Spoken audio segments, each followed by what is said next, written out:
జనసేన అధినేత పవన్ కళ్యాణ్ తాజాగా కీలక నిర్ణయం తీసుకున్నట్లు సమాచారం. జనసేన బీజేపీ కలయిక ఎంతవరకు విజయవంతం అవుతుందనే ప్రశ్న అందరిలో ఉంది. వైసీపీ ప్రభుత్వంపై తీవ్ర విమర్శలు చేస్తున్న పవన్ ప్రజల్లో మరింత మద్దతు సంపాదించుకునేందుకు ప్లాన్ సిద్ధం చేసుకున్నారా? ఇటీవల నిర్వహించిన జనసేన కేడర్ మీటింగ్లో పవన్ తన భవిష్యత్ కార్యాచరణపై సంకేతాలు ఇచ్చినట్లు తెలుస్తోంది. ఆయన ముఖ్యంగా చంద్రబాబుతో పొత్తుపై ఏమీ అనిపిస్తున్నది? జనసేన కార్యకర్తలు, అభిమానులు పవన్ నిర్ణయంపై ఎలా స్పందిస్తున్నారు?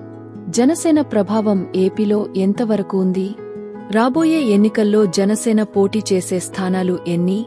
పవన్ అభిమానులు కొత్త నిర్ణయాన్ని ఎలా స్వీకరించబోతున్నారు? మొత్తం మీద జనసేన భవిష్యత్తుపై ఆసక్తికరమైన చర్చ మొదలైంది.